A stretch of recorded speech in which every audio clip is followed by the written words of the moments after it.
and to the republic for which it stands, one nation, under God, indivisible, with liberty and justice for all. Thank you. We do have one request to speak, so Lauren and Daniel Platzer.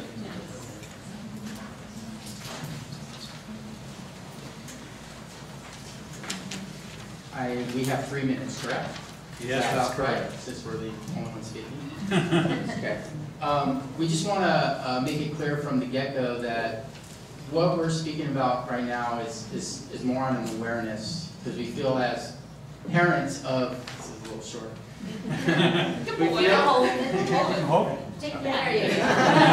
We feel that we are new to the community. We just moved here from Long Beach, and we're both educators, and we feel that the board should be aware of some of the things that we've had to go through these past couple of weeks.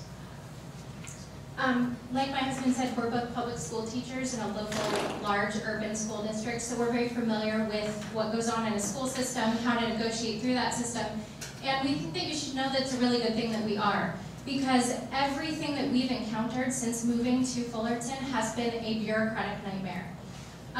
We started off by moving to Fullerton over the summer and missing a deadline to apply for a transfer for our youngest son so that he could attend the same school as our oldest son, who is gate identified.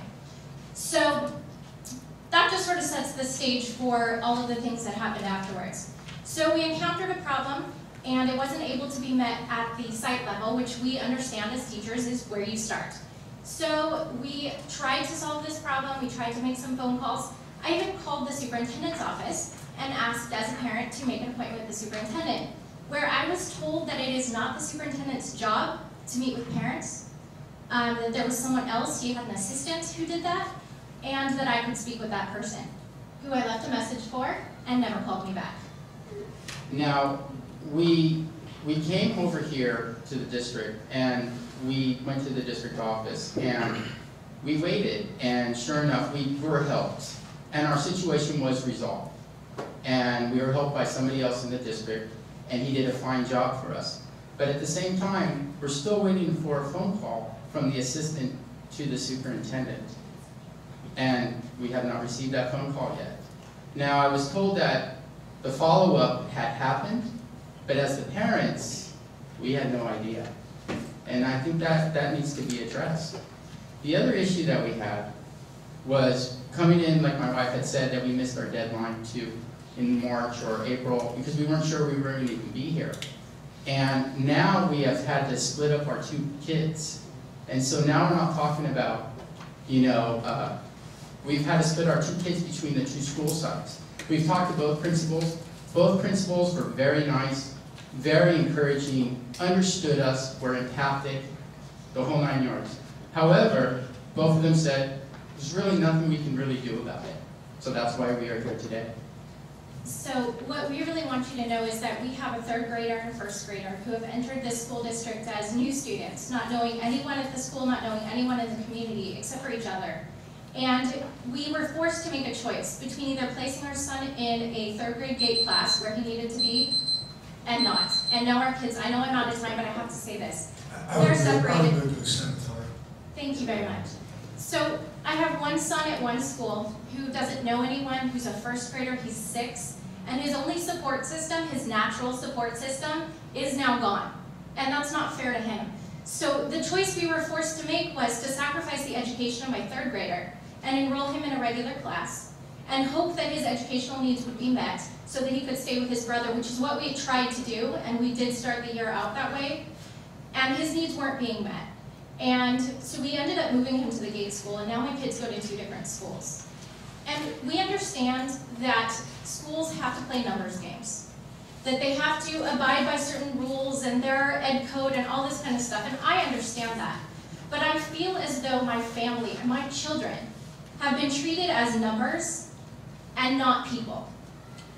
And I want to end this with, when we first got here and we were sitting in the boardroom, and I looked at the quote up here where it says, children's interactions with others as individuals must generate a sense of belonging and passion.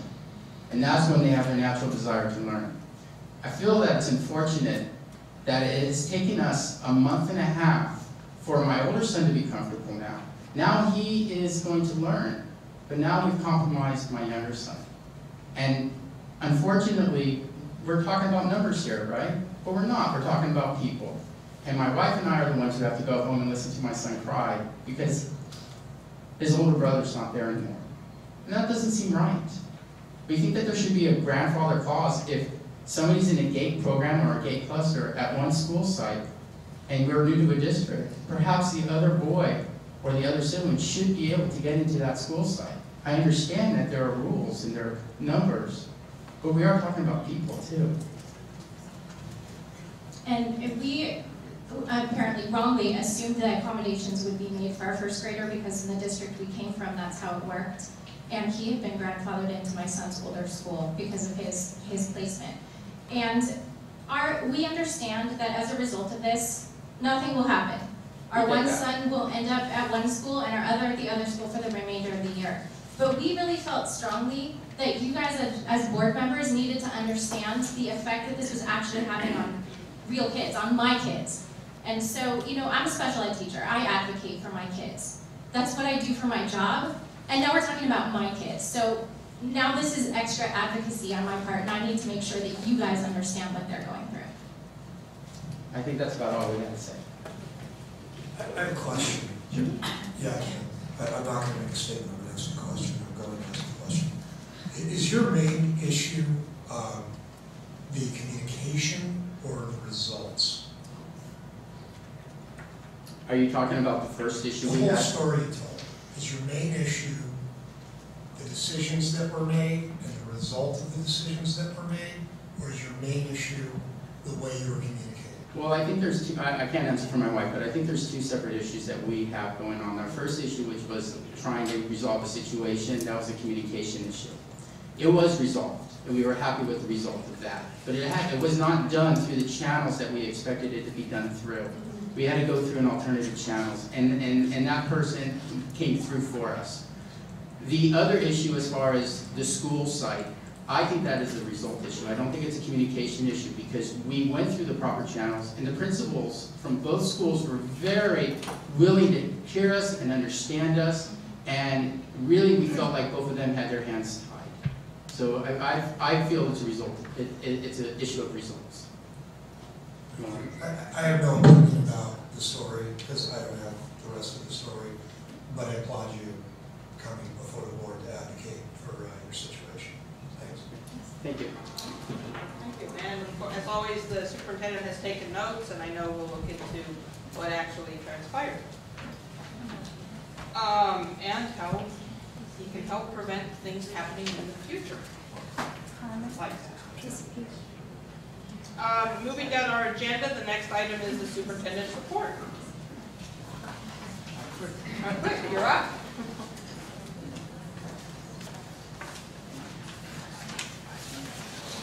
I don't have a whole lot to report on other than the fact that we're off to a great start.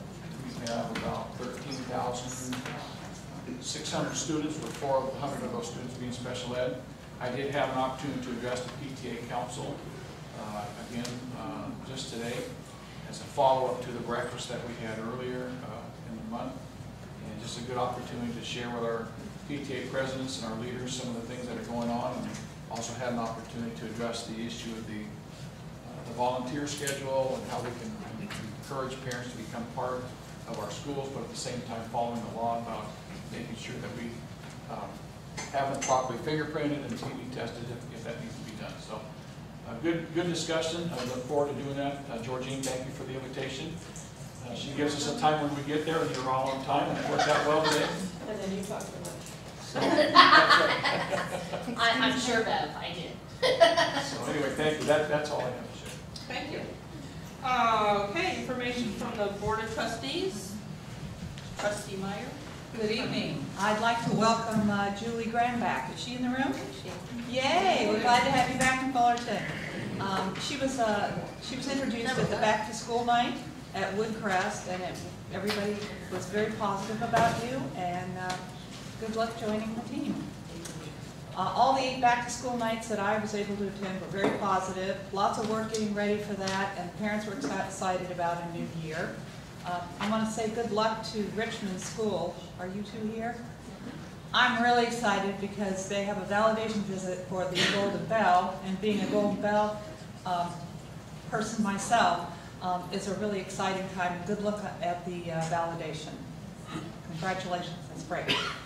What a very fun event tomorrow that's happening, and at Acacia, they are doing a celebration of their API, and their API score was 924, so at 9:24 in the morning, they're going to have some kickoff, and it's only going to last for 9:24, and I'm going to time it and see, but I won't catch on it if it runs over. But that's really exciting. Thank you, and good luck with everybody in the upcoming conferences in a couple of weeks. Trustee Thompson. I attended Parks and Acacia and Laguna Roads back to school nights since the last board meeting. I was impressed with all three, and wanted to thank the principals, and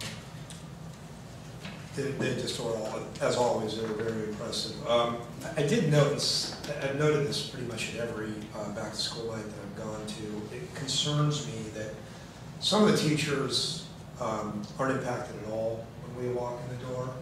But some of the teachers are thrown big time. And there'll be 25 or 30 teachers, students, their parents in a room, and you walk in, the teacher's just going on, putting on a great show, telling those parents what they need to know, and then there's, all of a sudden there's a board member and a superintendent and a principal standing there, and they're just, and Human nature. yeah, and my thought was that the principals know which of their teachers wouldn't be thrown by that kind of thing. If maybe we could get some guidance from the principals, because I think it's good to observe the teachers teaching, and if they get thrown a little bit, that may just be the price of us observing, but that's for the parents, it's a one-time-a-year thing, so I think we should take a look at that. And the other thing was all three principals very generously spent, their whole evenings with me in every one of those cases. And, if that's the best use of their time, that's great, but I don't think that's the best use of their time. It was a generous use of their time. But so, I don't know if maybe we should change the nature of our visits to back to school night, keeping in mind that the purpose of it is for the teachers to sort of educate parents about what's going on. But they were all very impressive, and all three schools were great, and that's all I got. Okay, thank you. Trustee Berryman. Before she moves on, I want to tell Chris something, because being a teacher, I remember the next morning in the lounge, every teacher would say, well, Dr. Hovey didn't come into my room, and we were expecting him, and they were disappointed. Now, they may be thrown, and I think maybe your comment about reevaluating and not staying in the room too long. Mark is really great. You should go with Mark. Mark and I just pop in, do a wave, and feel Yeah, I haven't drawn any conclusions. But I will say, we were disappointed in the morning if you didn't come into our room. Yeah. Right. I don't think anybody was disappointed.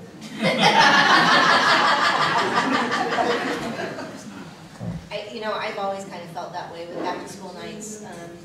Open house, I have absolutely no problem wandering through classrooms as a board member, because I truly believe it's a time to celebrate.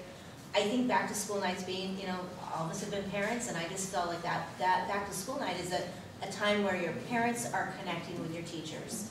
And they truly don't need board members popping their head in. And being a teacher, I understand what you're saying, but we should be popping our head in while they're teaching our children at different times of the year. And that piece when you're talking, when they have that one time at the beginning of the year with those parents, I think it's building that relationship. They don't need an added stress. That's kind of how I've always felt, and I think I've shared that with the principals that I've been walking around with. So I understand what you're saying. I understand. It's been a blur. I'm just trying to think of. I do want to clarify something from the last meeting. Some of you guys were here at the last meeting, and I had asked for a board agenda item regarding our videotaping of these meetings. And I don't think I was really truly clear on the fact that I truly do think that these meetings should be videotaped. I have no problems with it being videotaped because I think that people in the community, teachers, parents, community members, are genuinely interested in what's going on in our schools and don't have the time to come here and watch our school board meetings. I do think that if we have if we have it videotaped and it's on our website, people are more apt to go there and actually be able to find it and take a look at it. And I don't think I articulated that well enough last time. I think I got off on another tangent. So I just wanted to make sure, as I was driving home, I wanted to make sure that that was clear, that I really truly like the transparency of, I don't like being on camera, but I like the transparency of the meetings. Back to school nights are great. Thank you guys again for opening your classrooms. And I forgot my notes and I'm just not prepared. So thank you, but I did do my agenda. Okay. Trustee Sugarman. Okay, first of all, don't forget the All the Arts pin auction on October 29th. October 29th.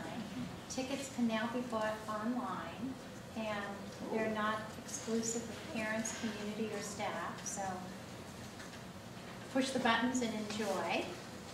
Second of all, I gave all the PTA presidents who attended council today a flyer for the Newsette regarding the e-waste event at Ladera Vista on November 5th, because I figure they have to go in this month's newsletter to be timely for the event. And I have a note here that we have 11 students planning to work all day and 10 students planning to be there part of the day. The students get community service credit for doing this. And I'm saying this because a year ago we had an event and it really did great. It was in November last year. In the spring we had an event and we put out a lot of information, and I didn't see it in very many PTA bulletins. I didn't see it almost anywhere. And we had a ton of students whose parents brought them to work and nobody showed up at the party. And it was really an abysmal event. And the company that does e-waste said to us, we'll give you one more chance, but it's not worth showing up and putting our manpower in if your community isn't going to support the event. So I'd really like those of you who are here to give a plug that if people are cleaning out their closets for the holidays, if they're going to get new TVs, if they've got other sorts of technology that they're done with, if, like Bev and I, their cell phones broke and are dead, we take them. And let's have a great event. We raise money for technology. This year that technology is going to pay for all the streaming video in your teachers' classrooms. So it gives all of our students, if their teacher uses that video. I think it's called Discover Learning. Is that what it's called? Whatever. And all the other things that the foundation tries to support. Okay, so that's the pitch for that one. And I tend to agree. So many times board members show up at a school and all of you are so gracious that you're right there with us. And at one school, Janny and Mark showed up at the same school I did, and I was so excited because the principal could go with Janny and Mark and I could escape and just go around and walk and not bother teaching. We don't want to cause a problem. And if your priority is to talk with parents, you really need to know you're not offending us. You really aren't. We're just there to get the flavor of an event and enjoy it and not take you away from things that would be better served in another way, as Chris said. So, just that last thing. Today at our PTA council meeting, Dr. Giacaris got up and he talked about how in the high school district they're trying to change some things that are going on in the minds of teachers and students about schooling. In today's Register, there's an article that says state says rules put schools in a bind. I want to read you this, just this one paragraph. Obama's waiver offer made Friday, this is regarding No Child Left Behind, allows states to avoid sanctions if they fail to achieve passing scores starting in 2012. But to qualify, states must tie teacher and principal evaluations to student test scores, enact standards to prepare students for college and careers, and adopt national common education standards. The state of California seems to be moving down the road to go along with Mr. Obama's concepts. And with that in mind, I want to give a very, very strong thank you to the leadership of our superintendent and to the leadership of our teachers, because Fullerton really is one of the first districts I've heard of anywhere that is trying to work together to come up with those professional standards. And we can't get away from the fact that the federal government is looking at testing, but we can add other components. And so I'm really very proud of this district and the leadership that comes on those issues. And then the piece about standards, I want to thank Janet Morey, because her department is already working to look at the new standards and make sure that we will be there without having to spend what the register calls a bond for money. And that's wonderful in this time when we have no money. So thank all of the leadership, and I'm sure also I don't mean to neglect the principals, because I know they're on that evaluation committee too. So thank all of you for being proactive and moving ahead to see that we are where we need to be. And it's not the cutting edge that's so important. It's that we land up where we need to be when we need to be there without rushing and spending a lot of money on it. Thank you. Well, we've always been known for being a little forward-thinking and ahead, and we're anxious to see what our STAR scores indicate about how forward-thinking we've been and aggressive. You made a comment, Bev, about parents connecting. When we were in Indiana this summer, I had looked up on their website because they actually started school August 8th, which I couldn't believe. But they're almost year-round. They take 2 weeks off in the fall and 2 weeks in the spring. They actually take 2 weeks in the spring, and if you are not doing well and need remedial, you have to go to school the 1 week, or you could go for enrichment, and then everybody else gets the second week. So they're almost year-round. But they call their time period when everyone's gathering back to school, and I don't think it was a back-to-school night concept, more that parent-teacher conference, but they call it Parent Connect Day. And I liked the sound of that. You know, maybe if the principals are running to come up with a way to explain what back-to-school night is or parent conferences are, it's really Parent Connect time. It's a, you know, and they called it that within the district, and I really thought that was a good way of explaining what the district and the staff at the schools are really trying to do with the parents when they're having conferences or having back-to-school night. So I'm glad everyone's Parent Connect days went well, and that we have such strong community support within our schools. Moving down into our information time, we have our DLAC committee here, so we'll go ahead and call them up. They're gearing up for another great year of work for our second language learners. Good evening, board members and cabinet.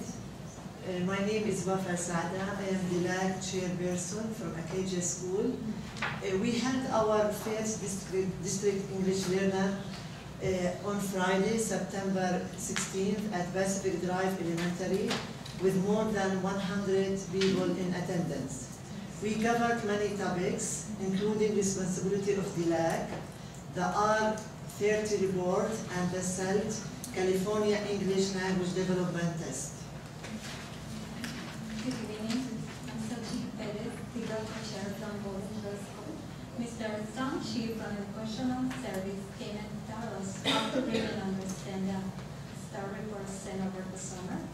Other topics we discussed were the classification, November elections, and finally parents broke into small groups to conduct a district-wide needs assessment. This needs assessment helps plan the remaining DLEX meetings from 2011-2012 year. We would like to invite all of you to our DLAC meetings. The next one will be held on Friday, November 18th at Fern Drive from 9 to 11. Thank you so much for all your support. Thank you for joining us and bringing us up to date on your committee and the work that you're doing. You do a great job. We appreciate it. There are 100 people over there. I know. PTA. Yay! Vacation's over. Good evening, Board of Trustees. I can't believe we are in the 5th week of school already, and we are into fall, my favorite time of season. Today was our first President Roundtable meeting and council meeting. A lot of great information. Here are a few things we discussed. One was membership. I'd like to congratulate, and I may have done this last year, 12 schools from last year on their membership. They grew 5% more than the previous years. One was Acacia, Beechwood, Fern, Fullerton High School, Golden Hill, Hermosa, Nicholas, Orangethorpe, Berryman, Richmond, Rolling Hills, and Woodcrest. So congratulations again. Thank you. We're kind of nervous on some of the schools, especially the high schools on membership, due to the ACLU lawsuit. So we'll see, knock on wood, how that will go. Reflections was discussed, and the theme this year is diversity means. My hope is that all schools will take part in it. We have some students the last 2 years have gone to state, which is great for our school. Nutrition services. Becky Dorigo and Amanda Cullen spoke also today. This has been a big discussion the last year with PTA presidents due to the nutrition guidelines and fundraising. I think we're moving in the right direction, even though it was not always been a fun conversation. And I mean that with love. Becky and Amanda and myself have spent some hours in person and on the phone trying to make me understand why all these changes, and I really want to thank them for helping me understand so I can tell my presidents how we are doing, how they are, and they are doing an awesome job. So thank you guys for putting up with me and my questions. Fall workshops is on September 29th at the National University in Costa Mesa. I'm strongly urging all PTA presidents and their boards to go. It's a lot of wonderful information and training for them. We did talk with Dr. Hovey regarding the volunteer, and when we had our first meeting a few weeks ago, we as parents, or moms, a few dads, were a little freaked out because we've been doing this for many years and never knew we had to do those things. So I think we've got a better understanding of the last 2 meetings and getting everybody up to par on that. And the upcoming events are Walk to School Day. It's October 6th, is my understanding. Please check with your school. Red Ribbon Week is October 17th to the 29th. Each school will do it different weeks, so check with your school. Our next president and council meeting is October 25th. And as Hilda said, October 29th is the pin auction for all the arts. We as parents really appreciate all the arts in our school, so please try and go. Lynn has done a great job for our kids. And my favorite holiday, October 31st, have a safe, a wonderful Halloween. That's my report. Thank you. I look forward to seeing on October 6th lots of little walkers out in all the neighborhoods. So drive carefully, and hopefully lots of kids and their parents will be heading to school on foot, which is a great way to get to school. I won't miss those days when I used to walk my kids to school. FETA. So you back in the back.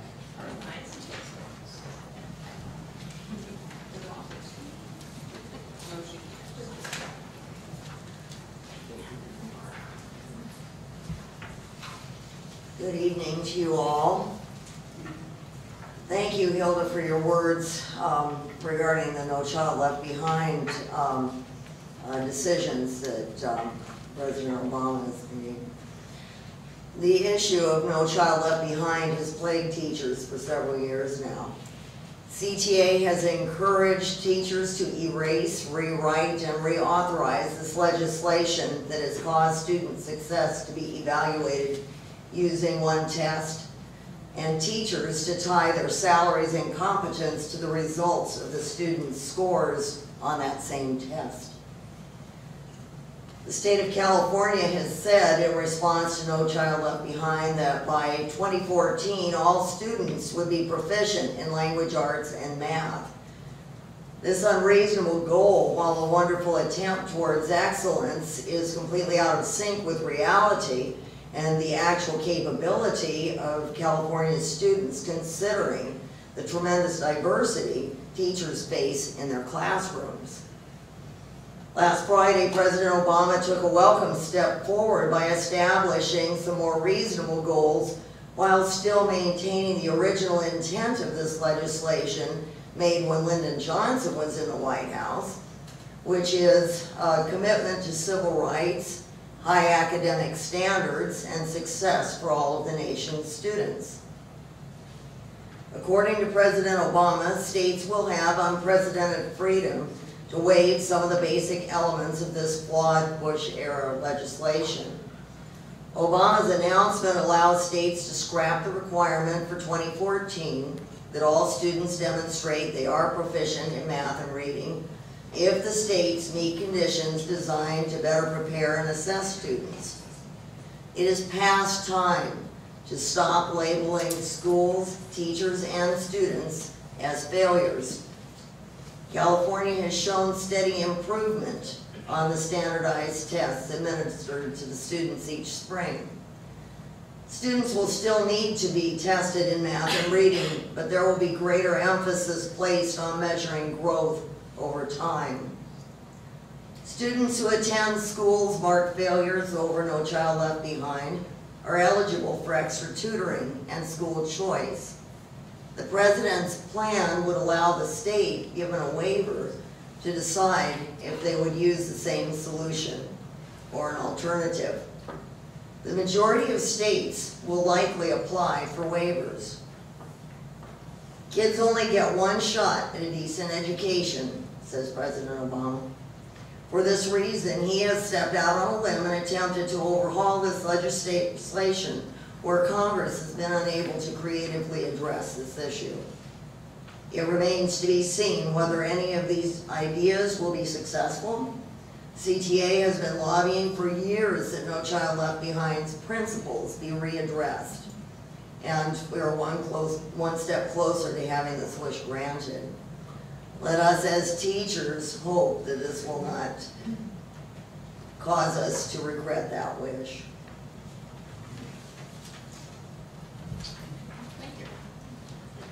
CSEA. Oh, I think it's a lot of principles. So FESMA.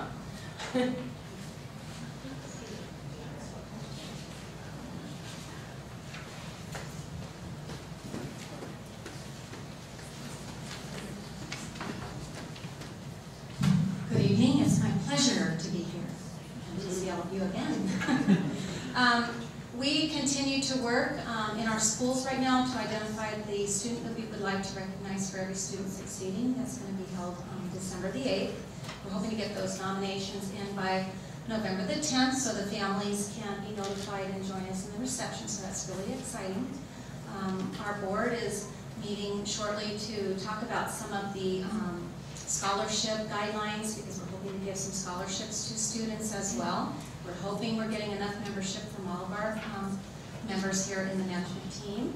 And I did just bring a reminder about the joint dinner meeting, and that's Wednesday, October the 19th. I didn't know if anybody was planning to go on this team, but we're hoping to have a group of us at the table. And I do have some extra applications here if you're interested in going. Jack O'Connell will be there. Thank you. yes, and we'll be there representing school boards, so. Okay. Yeah, yeah. Yeah, we'll be there. We'll be there. Next item on the agenda is a quick look at the fact that our calendar of events is on our website. So if you are in need of something to do on a nice given day, warm fall day, sunny fall day, you can always find something, I'm sure, great happening at one of our schools. And I would entertain a motion to approve the minutes from the 2 meetings we have recently have, our special meeting September 9th and our regular meeting on September 13th. So moved. It's been moved. Is there a second to approve those minutes? Second. Any additions, corrections, changes? Hearing none, all in favor say aye. Aye. Any opposed? Those have been approved. We have a consent agenda of 1A through 1R.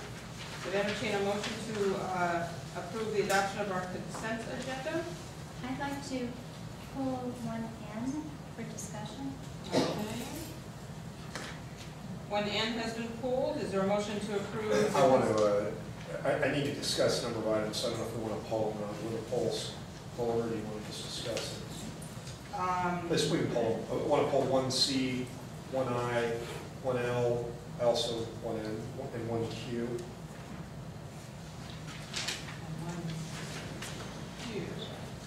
Well, instead of taking each of those individually, why don't we go ahead and discuss each item and then maybe we'll approve our consent agenda after? That's fine. Okay. That's a lot to keep track of. Sure. Okay, questions? I know in the motion, we didn't approve it. Oh. Do you want to go first, Bill? Or you want me to? Sure, that's fine. I asked these, I think Mitch gave copies of my questions to everybody, but I actually, Loretta Donovan and Tim Green, they answered my question. The NSPRA, when have we needed, Mitch answered the question that the organization assists us with media and particularly helpful in natural disasters and so forth. And I believe it costs, let's see, 1C. It's 1C, it's a 1C.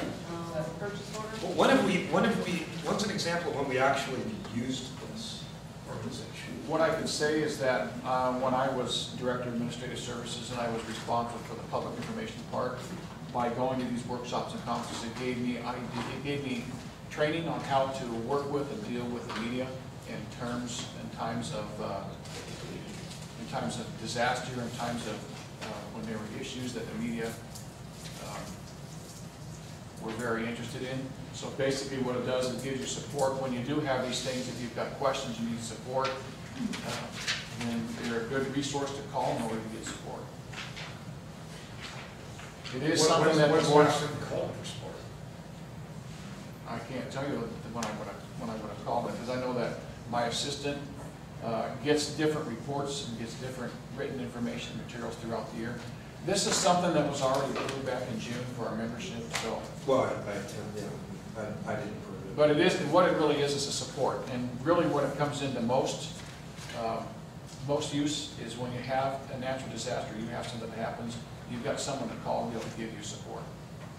The School Board Association runs a similar thing for school board members.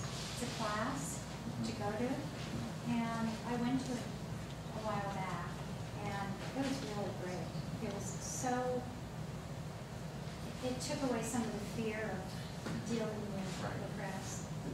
It just seemed, I would move that we pull it and vote on it separately. I don't want to, I don't feel we need to spend $250. It's only $250, but I don't think we need it. I mean, in a natural disaster, I think. It's already been approved. This is the purchase order. That means if. We've already approved it. Right, it was approved. Well, we just have to approve it. Back in June. My bad. Okay, well then, I'll just make a comment. Wish, again, that we hadn't approved all those organizations that we joined.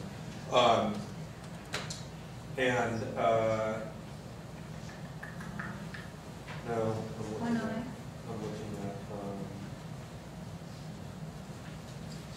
let's see, another item, the superintendent's, suburban school superintendent dues. Yeah, that one, no, I know, I just wanted to ask about it. My question was also, Mitch, and you may have not had time to get the answer. What is our total annual cost for ID? We have an $8,000 purchase order here. About $8,000. That's the total per year? That's my understanding. All right. And basically, you saw what that paid for. Yeah. Or the curriculum and Right. units of study and lessons and assessment. And there's a Beechwood racing. I don't know if Beechwood Racer in there or not. We used to do that. I don't think so. I think that's supported in general fund. That's one of our programs, student programs. Does anybody know why we choose Verizon? Because I use Verizon, it's so expensive. I think your coverage is a little better, but have we shopped that much? On cell phones? Yeah, on cell phones for, and I understand that this is already approved and this is just a PO, but it's an opportunity to talk about it. For Kids Zone, after-school programs, cell phones? Well, we use a variety. Most of the phones you see on there are just the direct connect. You know, just like a walkie-talkie. They're not really the cell phones that they can talk around. So we have very few actual cell phones that we're paying for. So these are some sort of a direct connect? Most of the direct connect walkie-talkies. And what happens is when someone needs a cell phone or some kind of communication, works with Mike Rito, our director, and Ron Mullins, our purchasing director, and he finds a program for them that's the most. So we're shopping that? Yes, we're very much shopping that. Right, okay. And then, I didn't have time to finish reading this quick. Not Mitch's fault. Chris, but after all that time to put it together. Yeah, well, I got that thing right as I was driving it. Give me 1 second. You need a minute, Bev, did you have questions? Yeah, go ahead. Who's Go on? ahead. Oh, Hilda, oh, one in. Yes. One end is something important for us to get money, and that's E-rate. And basically, if I were to generalize, our technology staff, we've known for 3 years, we keep adding technology. Just at Valencia Park, we added 600 of the iPod touches, and yet we don't add any support system to our technology department, whether it's in the teaching or whether it's in the repair. So these guys have so much that they're doing. We now are going to spend 25% of our award for an outside group to do the information needed to provide the report for E-rate. And for $25,000, I think instead we should take all the money with E-rate, hire somebody, put that $25,000 toward an employee, and add some more money and do what we need to do to support that department. The problem is adding some more money. Okay, so. Because we don't have some more money to be able to add. That's really the problem we've been doing. We've been making reductions, and in fact, during these times, we're expecting that there may be additional reductions in January. So it doesn't make a lot of sense at this point, as much as I would like to add additional help, for us to begin spending money and bringing in personnel, only to perhaps lay them off again when we wind up having to make reductions. Well, they have a part-time job, and that's a good thing for them. And we're talking, I don't know what person that department would be. So you're saying hire somebody for $23,500? Plus, we might have to add another $20,000 to it. Well, if And it's have a part-time. we'll have a year-long employee, and get the whole $100,000 from the money that we could be getting. Instead, we're getting $75,000, we're out of the $100,000, we're getting nothing very long-term from the $25,000 we're losing. Does that make sense? Hire an employee part-time for $23,500. Part-time, maybe. And so maybe we should hire a part-time. I'm not critical of this, of going after the money and doing this at all. My only question is, we're actually spending $23,000. Get a person for that. And so when we're looking for money, is that the best use of the $23,000. And I We think are spending it. that's a question that I know we discussed in cabinet, and I'll let Susan address. She has worked with a consulting firm before. Part of the problem is the E-rate application takes a tremendous amount of time, and it also takes background expertise and knowing what to apply for. It seems as though they're always changing the regulations and rules. So when we asked that question, and I asked that question of Susan in cabinet, she said that as she works with this consultant, because of the knowledge and background they have, oftentimes they can even bring in additional dollars. So I'll let Susan talk to the purpose for the consultant. You put that very well. I have used this consultant in both other districts where I worked, and they did bring in more money for us. Now, I'm not guaranteeing you that's going to happen here, but I think it is that having a consultant like these are the leaders in this field, and they really do keep up on everything, and they know all the ins and outs, and they're going to help us get every cent we can wring out of it, and the laws are changing all the other time. But another big piece of this is going to free up staff time in our tech department to be working on these things that you're talking about, because, yeah, schools need more support, and I think that's a big part of this, because this is a lot of just paperwork and just rolling through this stuff and trying to keep up on it. So we think it's going to help them. They're very excited about this, so to give them more time to do stuff for the schools. So basically what it does is it frees them up to do the things for which they were hired to do. What we found is they're spending a lot of their time doing the paperwork in order to complete the application. No, I believe that, and I agree with all of that. It's just, that department needs a lot more help than just E-rate. And that's what I'm concerned about. Thank you. Okay, other questions? I'm done. I read this document. Okay, none of the other items that you want to? No. Okay, then we'll go back to entertaining a motion to approve our consent agenda, which is items. I'm so sorry, Lynn. Oh, I'm so sorry. Was it on here? I think it's on, it's also on 1C. I just want to make sure you guys are okay, because you know how I get when I approve things that I'm involved with. 1C, we are approving the grant money to go over to the YMCA for after school, for our after school program. I am now actually an employee of the YMCA, so I want to make sure that you guys are, that I'm not conflicting. Do you want to pull it? Last time I pulled some, you guys got mad at me. You don't personally. What do you guys think? no benefit from. It's the one. Well, And it's a grant. in my And opinion, it's after grant. school, and it's after school. I have no question of your not doing anything for your benefit, but in Yes. my opinion, for the appearance and propriety, if I were an employee, I'd pull it. Because, boss is there now. So we can just pull 1C, And and I don't have to There's no vote on that downside. one. Okay, but well, I don't want to abstain from the whole. I move we vote on 1C separately, just for simplicity's sake right now. It's been moved to vote on 1C separate. Is there a second? Second. Yeah, it's been moved in second, so now we will, all those in favor of approving or ratifying our purchase orders for the time period, the present time period, say aye. Aye. Aye. Any opposed? Any abstaining? Are you abstaining? I don't know what she just did. Now you're Purchase orders, 1C is all Are we purchase just, orders. we're just 1C. pulling, we're 1C. voting only on 1C right now? Yeah. Okay, I'm abstaining from 1C. Okay, so 1C is 401. Then I would entertain a motion to approve the rest of our consent agenda, 1A through 1R, with 1C already approved. So. Move, second. It's been moved. Is there a second? Second. Now, any other questions or discussions in regards to our consent agenda?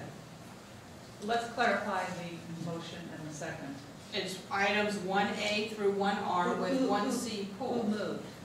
Don't move that second. Okay. Oh. You second. I thought it was you two. Get that, Carmen? I got it. Hilda made the motion, Chris seconded. Thank you for paying attention. And That's Janny what we're seconded. discussing. I heard. Everybody's talking at once. Okay, any other questions? All in favor say aye. Aye. Any opposed?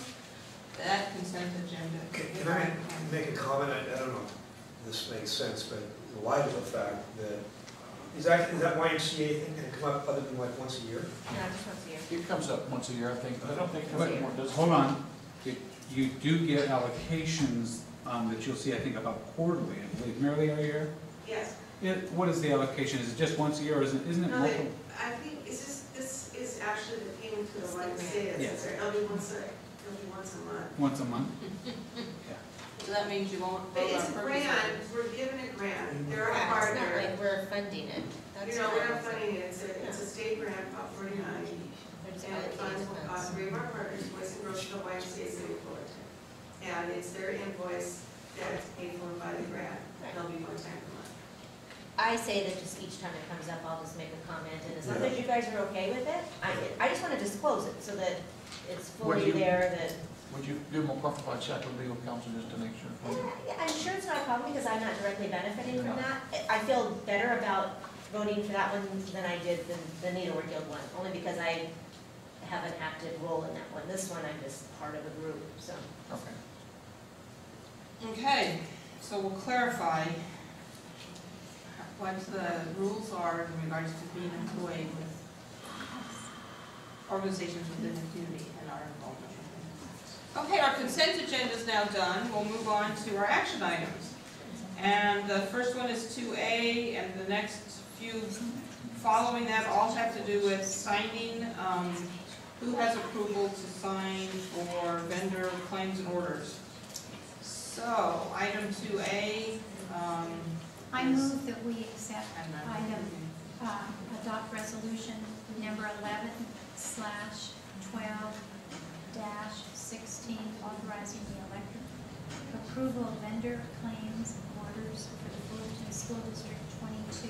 I also move that we do the same for 11/12-17, which is District 40, Vandale. The same I move for 11/12-18, District 48, Amherst Heights. It's been moved to accept items 2A, B, and C. Is there a second? I second. It's been moved in second. Any questions or discussion? All in favor say aye. Aye. Any opposed? Motion carries 5-0. And 5D has to do with the personnel that will be able to sign through the Orange County Superintendent, which is on resolution 11/12-19. I move that we accept resolution 11/12-19, which covers all three districts, 22, 40, and 48, knowing that the Orange County Department of Ed Superintendent's Office keeps great oversight to this. Well, then if you pull up the next chart, it shows all the different possible people and who has Who has signing rights? signing rights to various documents, with the superintendent being one that has signing rights to everything, and our business superintendent, assistant superintendent, and everybody else. It would only fall under their responsibility. So it's been moved. Is there a second? Second. Moved in second. Any discussion? All in favor of approving action item 2D, say aye. Aye. Aye. Any opposed? Motion carries 5-0. Now we're going to move into reports. And the first one is, has to do with those Vandale districts and the Amherst Heights districts that we're always approving signing rights to. So, Susan? Yes. Yes. Yeah, and this is development fees, not redevelopment monies. These are development fees. Right. But even though we have schools that don't have new development in them, they're still getting funding? So what this is every week we collect development fees, you all know that, throughout the district on new development or additions over 500 square feet. So we are currently collecting the maximum fee, which is $297 residential, 47 cents square foot commercial. You know that the high school collects, is the administrator. They keep a third, we get 2/3. So that's $1.98 and 31 cents for the two different levels of fees. What we have to do is come to the board every year to say this is what our beginning balance was in the fund. This is all segregated in Fund 25, the developer fee fund. So we tell you what the beginning balance is, receipts for the year, expenditures, and then the ending balance. So that's on the front page there. You can see a beginning balance, $1,629,198. When you break it down, the next page, Yes. I see Beechwood has $26,193.32. Could they take their $8,000 from that, or it's a different cost? This is expenses. This is expenses. This is the expenses. These are on the monies we next spend page. on individual sites. Shade They're cover, expended. like They're shade expended. covers, those This kinds is of our things. So Shade expense. covers. it comes in as a general bucket and we can spend it where we see fit? We Or- try to allocate it to the area in which it was collected. So, we did spend, we only collected, where it says income of $64,902 last year. Most of that was fees, there's a little interest in there too. And then expenses of just under $600,000, leaving an ending balance of $1,094,195. And the second page of the report does show you the expenditures for the year, which is mostly for those shade structures. You all know that we put in this, over the past year. So that's what most of those expenses are. Thank you. Okay. So, that was the report having to do with our developer fees and how that monies were spent this past year. The next report is going to come out of our Ed Services Department, and it's going to have to do with our STAR results. We're all anxiously awaiting the good news you're going to bring us. Thank you. And we do have good news to bring the board. In our annual report of the STAR program, the STAR program is made up of 3 major reports: the academic progress, the API, and the AYP, and the Title III reports. The API is the state lens, AYP is the federal lens, and along with our Title III report. We have also 2 sub-reports where we need to share data with the board, and that is a report about the students with disabilities progress, and also our Title I program improvement report.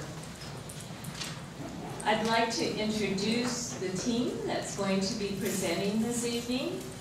Sung Chi is our assessment director, coordinator. He is going to be presenting about API and AYP. And our Title III report will be presented by Julie Brandon. Our Students with Disabilities Progress Report will be presented by Laura Rydell. And our Program Improvement Report will be presented by Sue Albano. So first, we're going to start with the Academic Performance Index, and Mr. Sung Chi.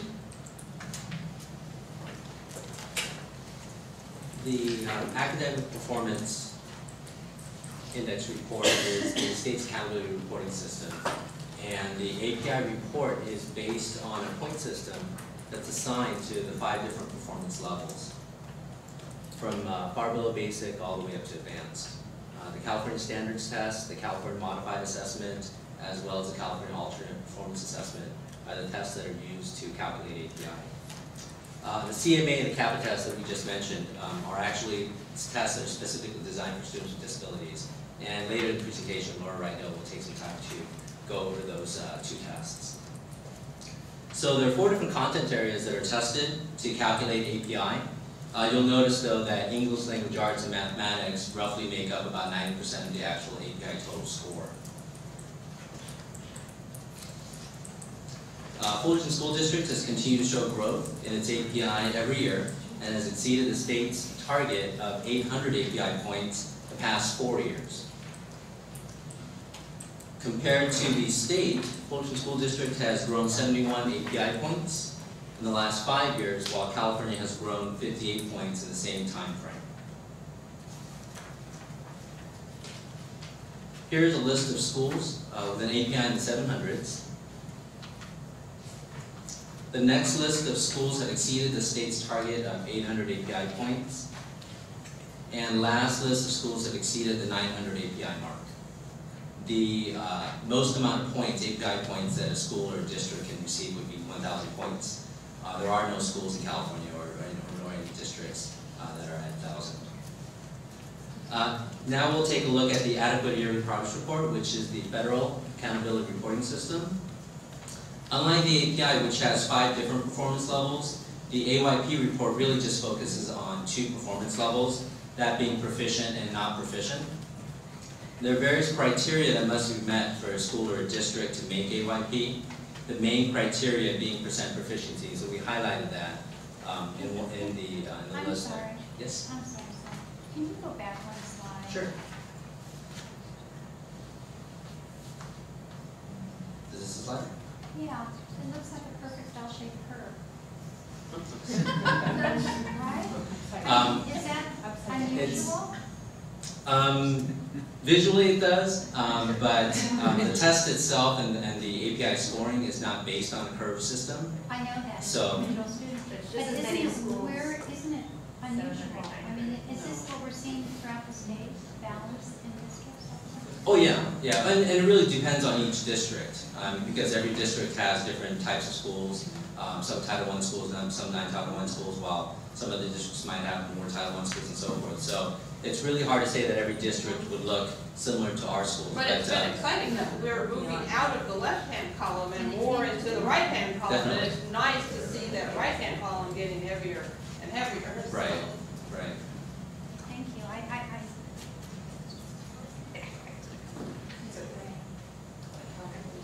So there's various criteria that must be met for a school or a district to make its AYP.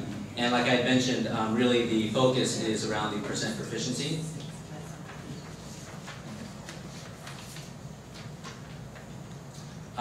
The difficulty in making AYP though is really that the criteria must be met for all students as a whole, as well as every significant subgroup. Last year's annual measurable objective target, which is that percent proficiency criteria that was mentioned in the previous slide, was set at 67.6% last year in English language arts. This upcoming year, it jumps to 78.4%. And as you can see, it'll continue to jump to 100% in 2014. Now, there is an alternate way for a school or district to make this percent proficient criteria, and that's through Safe Harbor, which is to decrease the percentage of students that's not proficient by 10%. So you can have schools that might not meet that 78.4% target, but they can still make AYP through Safe Harbor. And that's really what we're focusing with schools we're on right now.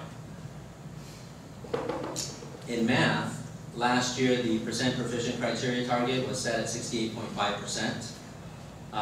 This upcoming year, it'll be at 79%, and by 2014, the target jumps to 100%.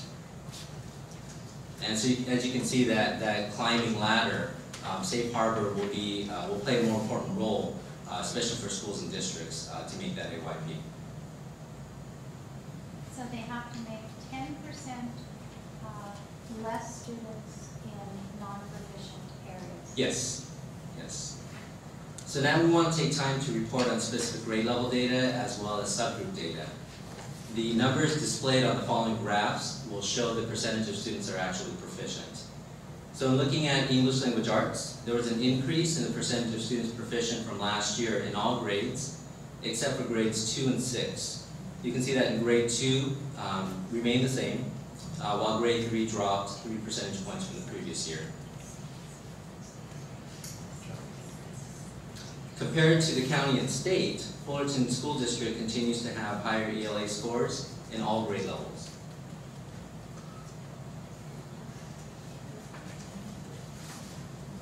In math, there was an increase in the percentage of students proficient in grades 4 and 5.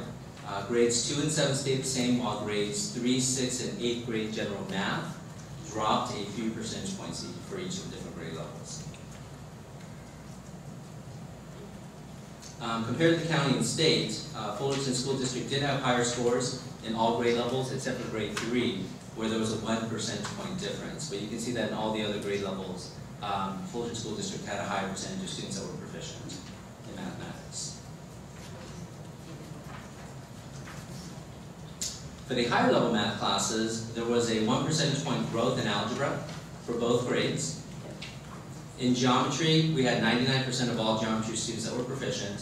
One thing to keep in mind is that in geometry, we only have about 5% of all 8th graders that take that class. So we're talking about a very select group of 8th grade students. Compared to the county and state, FSD had a higher percentage of students proficient in both algebra and geometry. One note, though, that needs to be pointed out, I'm sure that focus is in that middle bar graph right there. One note that we need to point out is that the percentage of students that are actually enrolled in algebra is lower in our district than it is in the county and the state. The main reason, so that's part of the reason why you're going to see that big difference in our scores versus the county and the state. The main reason why we made that conservative approach in enrolling students in algebra is just through our discussions with our junior high math teachers, as well as our articulation meetings that we have on a monthly basis with the high school district. We felt that we need to take a more conservative approach in enrolling students in algebra. We wanted to ensure that the students are placed properly, and we didn't really want to just push all 8th graders into algebra when we know that not every 8th grade student is prepared or ready to be in algebra. As you know, algebra is the gatekeeper towards higher level mathematics. And so students being successful in algebra, as well as really understanding content, is really important for those kids. Just through the feedback that we've heard from the high school district on how prepared they were going into 9th grade math, we've only heard positive feedback. So we feel that the decision that we made was the right one. Although science and history, social science are not included in the AYP report, we still wanted to share with you some of the gains that are being made in these two content areas as well. You can see that both Fullerton School District and the county are showing increases in percent proficiency. FSD is still showing a higher percentage of students proficient in both grades 5 and 8 than in the county. Those are the two grade levels that are tested on the science CST test. And we currently, as you can see, we currently have a little less than 80% of all of our 5th and 8th grade students are actually proficient on the science CST test. In history, social science, Fullerton grew 10 percentage points in the past 2 years, while both California and the county grew 8 percentage points. So in addition to grade level data, we also like to share some subgroup data with you. This graph shows the percentage of students proficient in each of the subgroups for the past 2 years. One of the things to keep in mind is that you can have a student that's actually in more than one subgroup.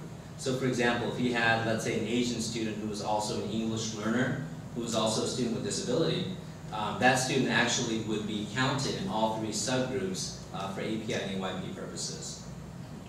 So in English language arts, all of our subgroups, except for our African American subgroup, made gains in 2010. And as mentioned earlier, most of our subgroups will need to make its AYP through the safe harbor method rather than that cut score that we had mentioned previously. In mathematics, all of our subgroups stayed the same or showed gains from 2010. So there's a lot of positive gains that we've made district-wide as well as in our subgroups. Now, Laura Rydell will share data on assessments that are specifically designed for students with disabilities.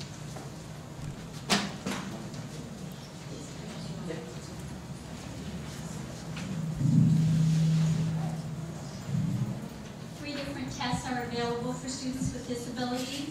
The CST, which you've heard about so far, the California Modified Assessment, and the California Ultimate Performance Assessment. You can see that of all the students with disabilities who were tested, and that is all of them are tested, 46% took CST, 45% took the California Modified Assessment, which I'm going to talk about in another slide, and 9% took the CAPA. We talked about the CST students before, so now I'm going to focus on the CMA and the CAPA. The CAPA test is for the students with severe cognitive disabilities. It's a performance assessment and not a multiple choice. So I want to give you an example of that. The student might see a picture of January calendar and be asked to point to January the 8th. Okay, so they didn't choose, they just have to actually perform and show you that they know that. For the capital results, it's only showing part of the slide, but you have to do it twice, okay. There we go. It's done in 4 different levels, and there's only 86 students that took this test. So we're not talking about large numbers here. Level 1 is for the most severely delayed students at all grade levels. The others are grade level specific.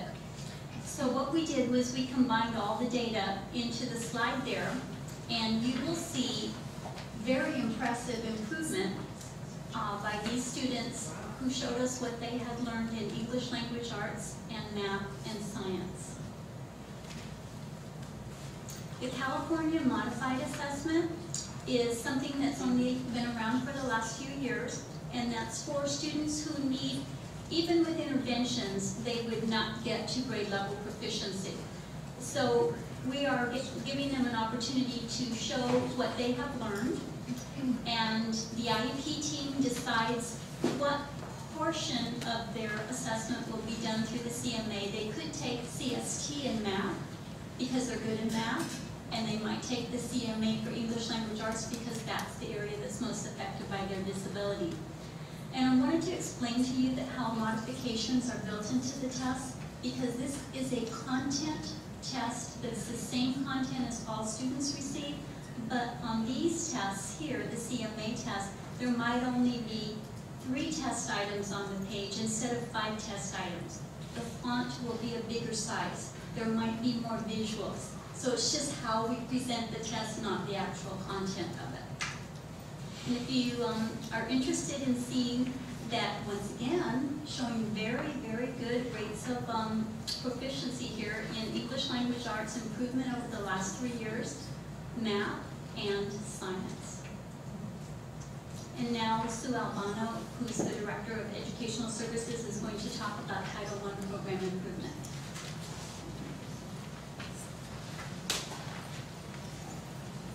Well, good evening, everyone. It's, I think, my 10th year now coming to talk to you about No Child Left Behind and Title I and program improvement.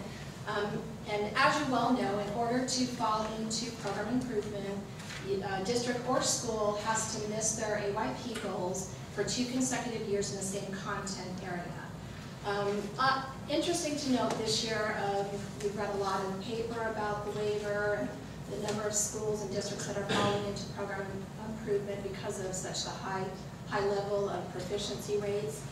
Just a couple things that were in the paper recently. Approximately 63% of all Title I schools in California are now considered program improvement. There isn't any districts in Orange County that made their AYP for this last year, and 20 out of 28 Orange County districts are now in program improvement. So just kind of a little background of where we are in terms of No Child Left Behind. Okay, so in order to make AYP, like Sun said, we either have to make those goals or meet Safe Harbor. FSD has 33 of 41 AYP criteria. In other words, we have 41 areas we need to meet. We met 33 out of 41. And every check mark is one of those criteria. So there are 41 check marks up there. We have to make not only our participation rate, as well as our percent proficient for all those different subgroups. So what you see in red there, we missed our AYP in those particular subgroups, district-wide. Our African American, Hispanic, Latino student, socioeconomically disadvantaged students, and our EL students missed it in ELA. Our Hispanic, Latino, socioeconomically disadvantaged students in EL missed it in math this year. Is there a percentage of the population that makes up a group, and then you need a minimum number of students to make up one? You need 100 students to make up a subgroup. Okay, so. For example, we have almost 4,300 English learners in the district, so they need. I was looking at our African American population. That is Some could address that. It has gone up, so they are now considered a significant subgroup. Last year was the first year, was it? That they were Yes, significant? last year was the first year that the subgroup became significant for our district, and it'll most likely continue to be like that from now on. Okay, so that moves the district into program improvement year 3. And if you recall, back in August, we brought our LEA plan revisions to the board, which you approved. They've been sent to the California Department of Ed, so we have revised our LEA plan. In year one program improvement is Raymond and Woodcrest, and in a minute I'll tell you why Raymond and Orangeburg are both in yellow, unless you want to guess. Any guesses as to why? There you go. So they actually remain frozen. So Raymond remains frozen in year one. If they meet all their goals this year, they move out of program improvement. Now, depending on what happens with the waiver in the state, we'll see how No Child Left Behind is reauthorized in California. Commonwealth moved into year 2, Pacific Drive year 3, Orangethorpe remains frozen in year 4, and Nicholas moved into year 5. So on a really brighter note, we have Orangethorpe, Raymond, and Blanchard Park met all of their AYP criteria, which is a tough and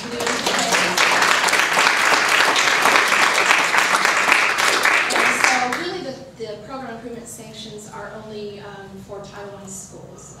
We have other schools that necessarily didn't meet every AYP criteria, but the sanctions are only for our program improvement or Title I schools because we received Title I funding. And the reason that Blanchard Park is not on the list is because this is their second year reading it? Yes, they moved out of program improvement last year, if you recall. So so this is their their third year meeting all their goals. So what happens to year 5? We just continue looking and offering continuing support. We know that Nicholas has some consultants they use. They revise some of their block scheduling. One thing to know that I did want to mention, all of these schools are using our Gateways program. One of the things we did was purchase our intensive intervention program, and our students in those programs also gained 55 API points this year. So our students in the Gateways are also making gains. And again, that intensive intervention program is only for students who are 2 or more years below grade level in English language arts. So I want to emphasize that or more because they can really be behind, and so we have some real intensive programs to help catch them up as quickly as we can. So Gateways has made a difference in each one of these programs, in each one of these schools? Yes. So we're showing good gains for our Gateway students as well. Even at Nicholas? Even at Nicholas. If you recall, Nicholas last year did meet all their goals in English language arts, but they missed it in math. But they had, I think last year, they had some of the highest API gains in the entire county last year. Yeah.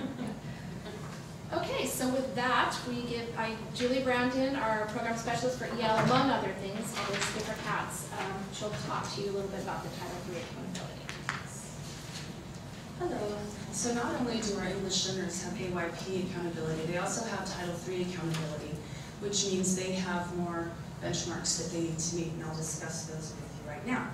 So AMAOs are directed towards our English learners, and an AMAO stands for Annual Measurable Achievement Objectives, and there are 3 of them that they have to meet. The first 2 are measured by the CELT, so the California English Language Development Test. Every year the benchmark gets a little bit higher. This year for AMAO 1, you can see AMAO 1 measures growth moving 1 proficiency level. So in other words, if my student was a beginner this year, next year the expectation is that they are at the next proficiency level, which is early intermediate. There are 5 proficiency levels in total. They wanted to see 54.6 of our English learners move that 1 CELT proficiency band, and our students did that at 61.5%. So you can see our ELs are making a lot of growth. AMAO 2 has 2 prongs to it. That looks at proficiency on the CELT. And basically what that means is the students need to score proficient or advanced on the CELT, and they also have to score above intermediate in all of the subsets of the CELT. So early advanced, advanced, or proficient on the CELT for that. So they look at students who have been in a program for 5 years or less. The expectation was that 18.7% of students were able to be proficient, and we had 31.3 of our ELs. Now think about students who have just moved to our country and they're taking an English language proficiency test. So it's amazing that 31.3 of our kids were able to score so well on the CELT. They're within the first 5 years of acquiring the English language. For the second part of the prong, they look at students that are in the program for 5 years or more. The expectation is that 43.2 of those students score proficient or advanced, and we had 54.6 of our students scoring that way on the SILT, so that's wonderful as well. What comes up, is a federal number 43.2? Yes, that's the percentage. They want that many students to be able to move up, well, not move up proficiency level, but to be able to score it at early advanced or advanced overall on the SILT. Okay? Because 5 years, Yes. that's quite a while. Right. I mean, And especially with the state, they give you a 2-year grace period for intermediate because it's the largest band. So when they're looking at AMA 01 for our intermediate kids, they're actually looking to see where they scored the first year in intermediate, and they want them to be able to, well, they'd like for them to move to the next band, but they do give 2 years because it is such a wide level. And most of our English learners, if you see long-term English learners, that's where they tend to get stuck, so to speak. So it's good to see that we're making such growth with students scoring early advanced and advanced on this assessment.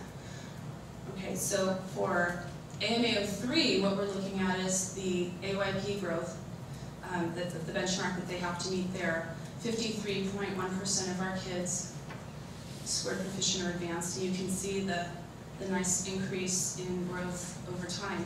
We've nearly doubled our proficiency levels. So I attribute that to great ELD instruction by our teachers. So the kids are making a lot of progress, as you can see.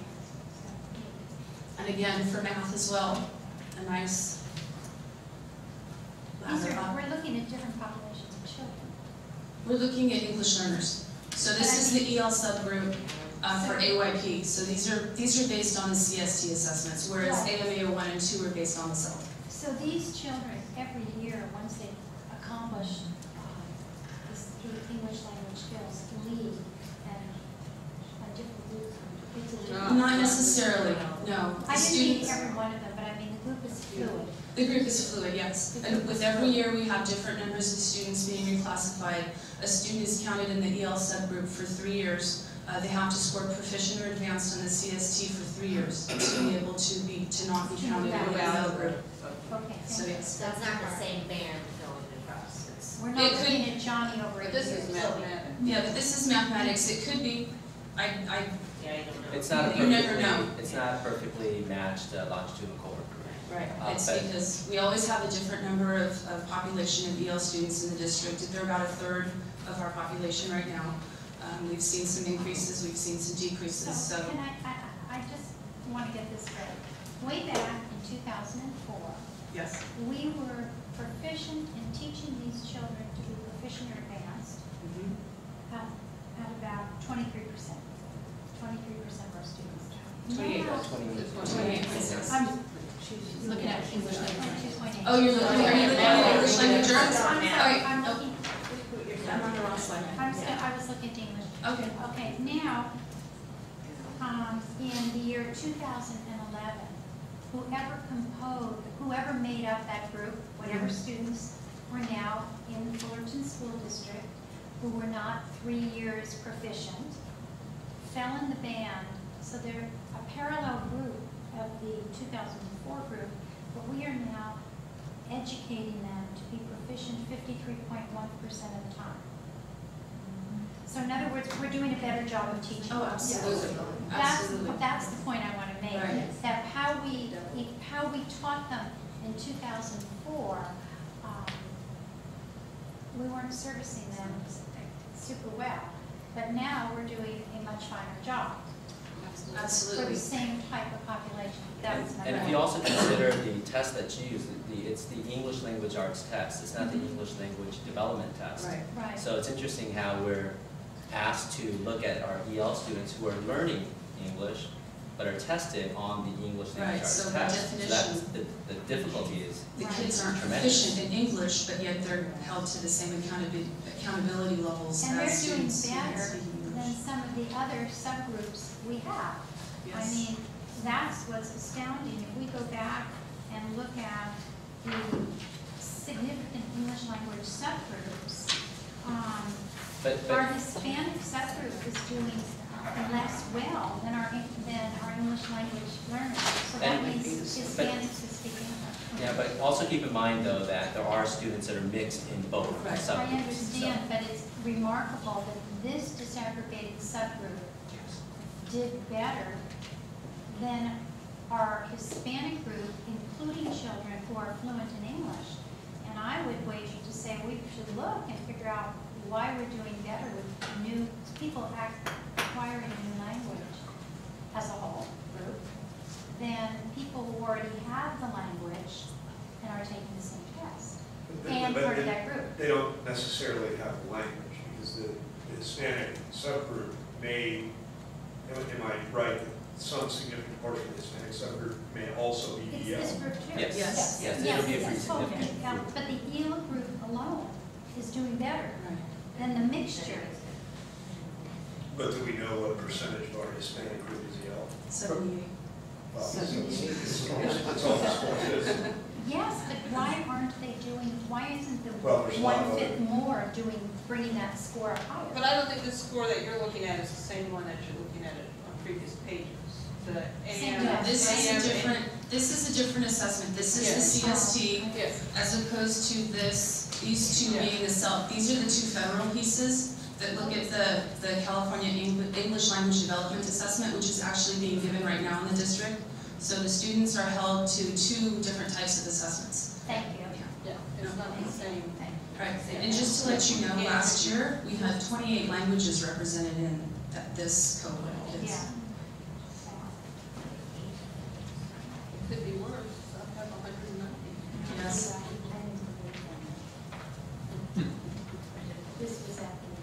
Did you have any other questions? Okay, and with that, I'd like to... Please tell those teachers to do a Oh, I job. do. Every time I get the opportunity, I do. Believe me. Well, Thank you. great. So you can see that the data presented thus far reflects our whole FSD village, keeping an eye on the target for excellence with principals, teachers, parents as partners, our district support teams, Ed Services, personnel business, our school board of trustees. We are achieving, not by accident, but by design.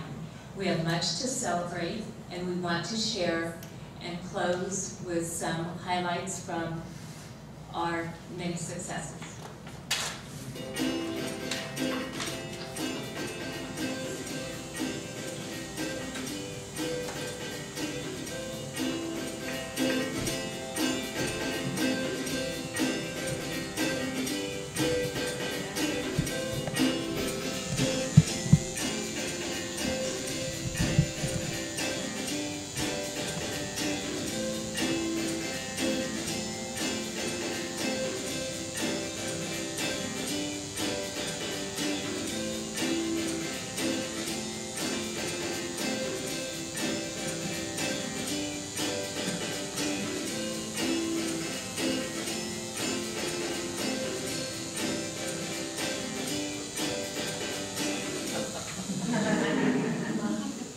Feel free to applaud.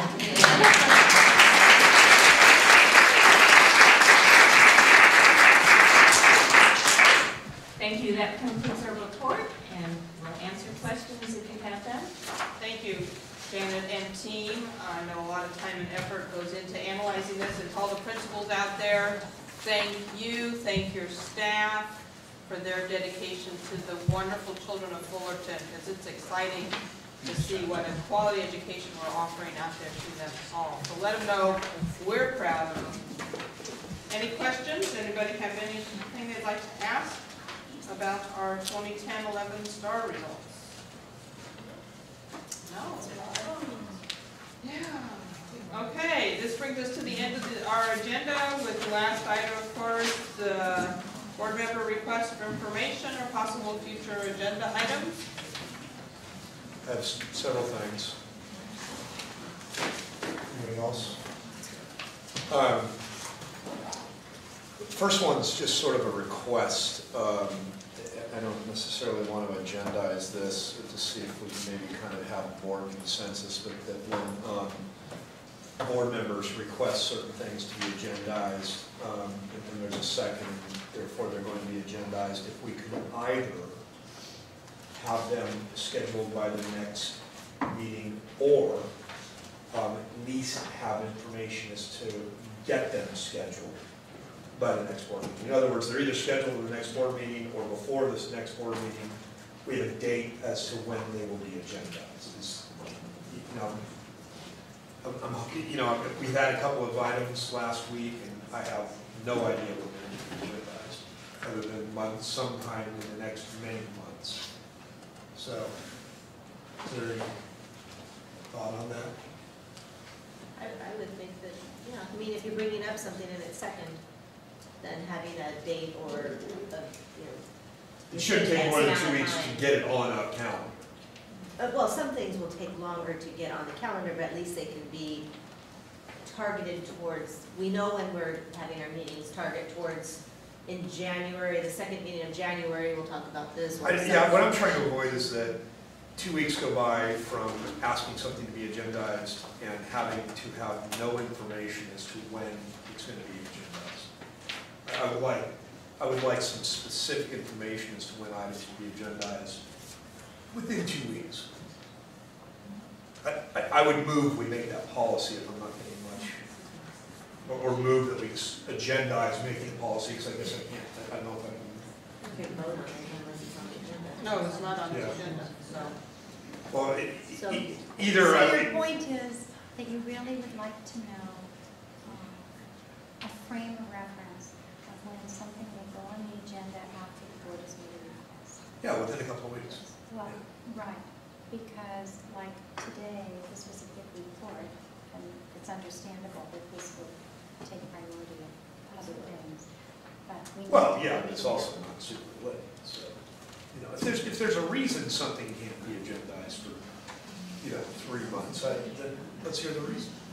Well, one thing that we want to talk about is whether, we want to talk about the concept of us videoing our own meetings. I see no reason why that couldn't have been discussed tonight. The reason being is a lot of times when things are asked to put on agenda, it does incur time for staff to get information. And I know we are still collecting information on costs and things that we would need if we indeed were to go towards, well, for example, videotaping our open sessions. There are questions as a cabinet we have a list of questions that we need the board to give us some answers to and some direction, so we're able to bring back the information for you, because we know as you discuss it, there will be questions that will be asked, and so our goal would be to be able to have answers to some of those questions.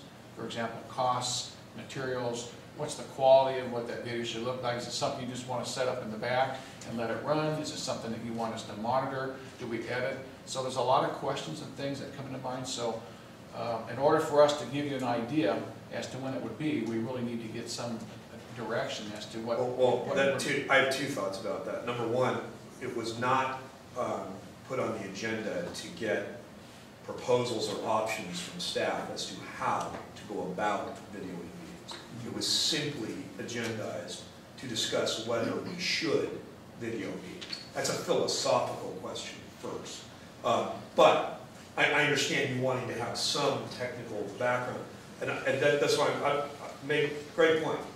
But I don't think there's any reason that within 2 weeks we couldn't have gotten the date that it would be agendized. But when do we have that discussion to give you guys the parameters of something that we would want to do? Yeah, Isn't this the time that we wanted to talk about? Well, we're in the process, we just discussed it this last week, and we're in the process of trying to get that to you as we do our board communications with you, to say, here's some of our thoughts and questions.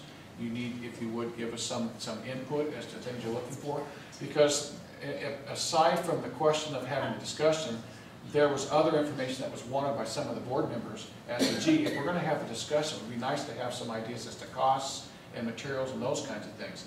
So we'll get you some questions and things of some of the thoughts that we've had. It takes time for us to generate it and go through it. So we've had the discussion. We'll get something out to you. If you can give us your input, then we can come back and maybe give you some information when you do have that discussion. I'm sorry, but, okay, the input piece is where I'm kind of lost, because as we give you input, would it be better to all be together when we give you the input, or you're asking for individual input? Just asking for individual input as to what your thoughts are, so that you can have a discussion. Well, you know, I gotta tell you, I would prefer that, I wouldn't need you to know the first thing about what it would cost to simply discuss whether we should do it. And in fact, at, you know, close to a couple $100,000 a year average of cabinet, spending significant amount of time compiling data, when we may conclude we don't want to do it. Strikes me as a waste of your time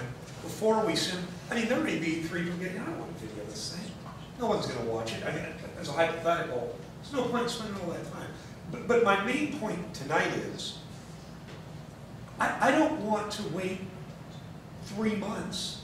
I don't even want to wait 1 month to know when I get to talk about this. I want to know when I get to talk about it. And so, you know, I guess I would, if we can't gain consensus, I don't know what everybody else's feeling is. I was hoping to do that casually. I would move that we agendize a policy on how quickly board requested items get agendized. So that's a motion. I would move that we agendize that. Agendize the discussion. Agendize the discussion. It'd be interesting to see how long we take to get that agendized. I want to discuss how long it takes to get board requested items on the agenda, because I think it's, you know, I got several non-answered answers on when these items would be agendized, and I found it very unsatisfactory. Chris, what you're looking for is a black and white answer. No, I'm not. And you're asking staff to go back and put it on the agenda. There was other concerns, other issues that we were asked to bring back information on. So it wasn't just your request about let's have a discussion. Other board members wanted to have additional information as it dealt with costs and materials and equipment. So with that being said, since this is a 5-member board, we're trying to be able to get the information that all of you would like to have. So when you have the discussion, you can have that discussion before. Let me ask it another way.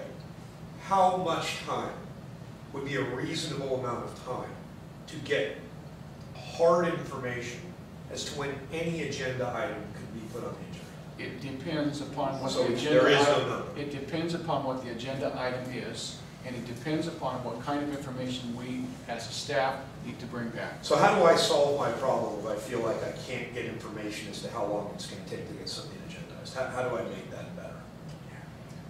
Could we have a guideline, just a guideline? If a board member brings it up and it's seconded, then within, you know, again, like you said, some things are easier than other things, because when we have a discussion, we do have questions. So could we say within a specific, you know, within a 3-month period of time, within the next 6 board meetings, or kind of give it some kind of, at least it's not going to be lost. And I think. Did you say 6 board meetings? I don't know, I'm just throwing out things. But what I'm saying is that I remember, and Meyer used to bring up stuff all the time. Good old Meyer, we haven't talked about it in a while. But I think he would bring things up and we would agendize it, or we would say, but I don't know if I ever saw a couple of the things that he might have brought up actually be discussed. So this kind of eliminates the fact that maybe something could fall through the cracks. So without someone having to ask you every week, where is it, where is it, where is it, then maybe we say, we give a, within this period of time, it'll either be agendized, or someone will come out to say, we're working on it, we can't meet that deadline, but we're, you know. Okay, we're moving into a discussion on something that isn't on our agenda, and the motion was to create a policy or a guideline for board member requests and the framework for which they would be placed on the agenda. Is there a second to that motion? I second. It's been moved and seconded, so therefore, this isn't on our agenda, so maybe we can respectfully ask that it be possibly placed on the next agenda or the one following, so that that discussion can occur, and that would lead to a consensus of what that would look like. And I would personally excuse the staff from doing any preparation for that discussion. I'd be willing to discuss it without preparation. So the item is, just so I understand, the item is to have a discussion. create a policy. About Whether it'll be a policy or a guideline as to. policy or guideline as to when a board Timeframe. member requests that there be an item placed on the agenda, giving some timeline or some direction as to about Or when. when you would report back to when that item will be on. If we could say at the next meeting, you would report back when that item would be placed on the agenda. That would be my interpretation of what it says. So this is not an action item, it's not on our agenda. Our policy is that if a board member makes a motion and it's seconded, it will then therefore be placed on a future agenda, which is what it says, so. But we have respectfully asked the superintendent to place that discussion on the That should be an easy. And in light, so my next thing is, No, it's not a vote, it's not an oh, item. it's this not is a vote. seconded, yeah. The discussion of, board, we got a response from one of our attorneys on the question of recording closed sessions. And this says, the board asked me to research 2 issues that were raised during the board workshop last week. First, I was asked whether the board may tape record its closed sessions. Government Code Section 549.527.2a provides that the legislative body of a local agency may, by ordinance or resolution, designate a clerk or other officer or employee to keep a minute book to include topics discussed and discussions made during closed sessions. The minute book may consist of a recording of the closed session. A decision to keep such a recording, since it requires a resolution, would need to be made by a majority vote of the board.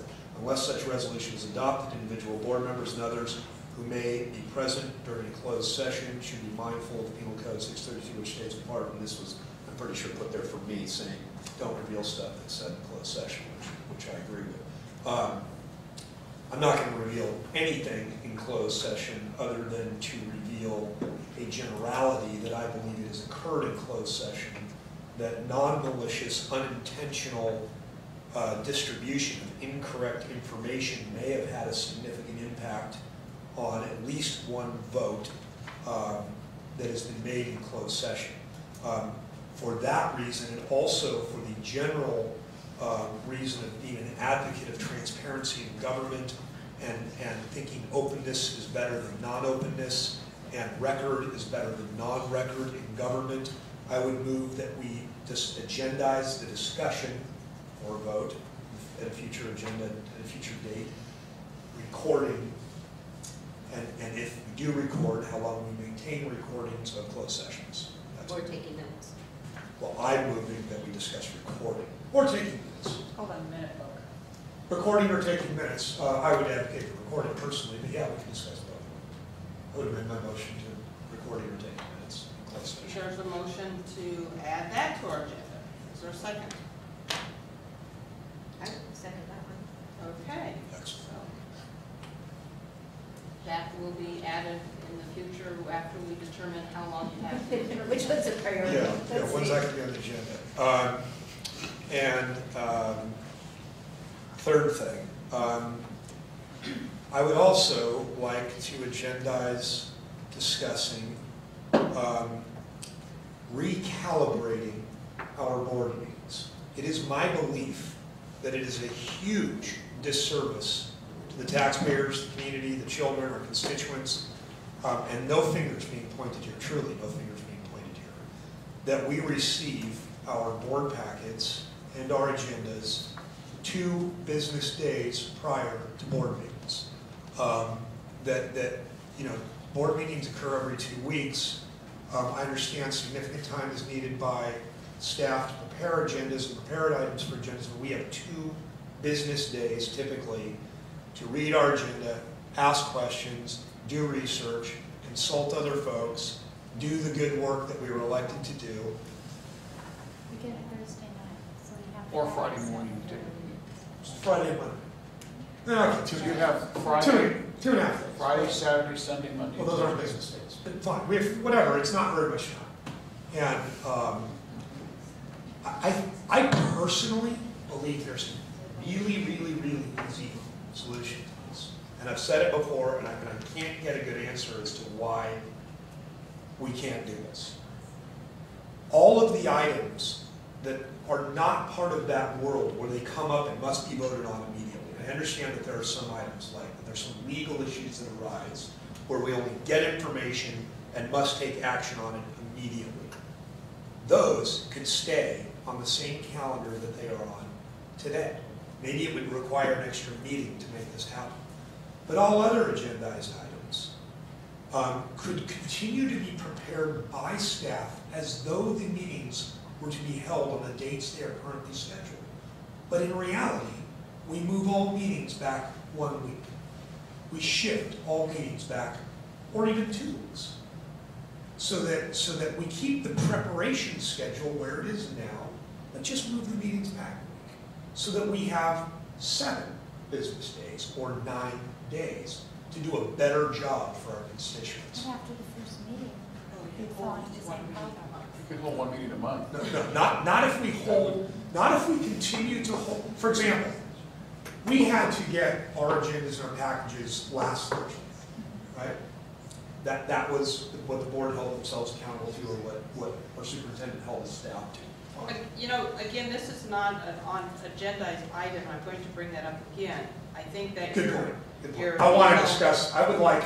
Wait, can I say something? That is, no, I think it's No, not. you're not on this item, just in But general. he has a I request. was making a case, I should have been making a case. Right, the request had to change the meeting schedule, is what you're asking for, and you have to look at how the whole calendar flows together. So, And typically, when we put that agenda together, that comes together like in December. So if you want to consider that, then that's something you could look at as you prepare the agenda, board meeting dates for this next year. And if you're looking at doing what Mr. Thompson suggested, perhaps 1 meeting a month will give us time to be able to prepare that, so you have 2 weeks to look at it ahead of time, or 9 days, or 10 days, or whatever that might be. What if I just simplified and say, let's discuss solutions to having so little time for board members to review agendas? Can I make a suggestion? well, I know, we're not discussing, I'm trying to point out, there's been a Okay, since we're not on motion. that topic. Let's finish the topic, we're not, these are not agendas items, these are not items on our agenda. This All is- all I wanted to say was, we have just heard a list of thoughts of things that could possibly improve the running of our board and our school district. And it sounds to me that these are not agenda items for this whole group to have to sit through in an evening. It sounds to me that we need a workshop to go through some of these topics and figure out as a board how we feel, and if that would be okay with Mr. Thompson. Well, I don't think we need workshops for the other things. No, I just mean, then we have a discussion, not, you know what I mean? I don't, you know, I don't care how we get into a legal discussion of increasing the amount of time we have with our agendas. Any way we can accomplish that, I think it would serve us. No, I mean all of the things you're bringing up. No, I don't mean all of things. I want to agendize. If 2 things are best seconded, I want on the agenda. I don't want a workshop. This thing, we fit on a workshop. Well, I have one scheduled at the end of October, and as we're planning for the next year, that can be discussed. I have no problem with that being added to that workshop. Okay, then perhaps instead of. In fact, if it's helpful, if Mitch says we can do that, I would withdraw the motion just to ask, can we add that to that workshop? To talk about the Modifying our board meeting calendar so that we can have more time with agendas prior to meetings.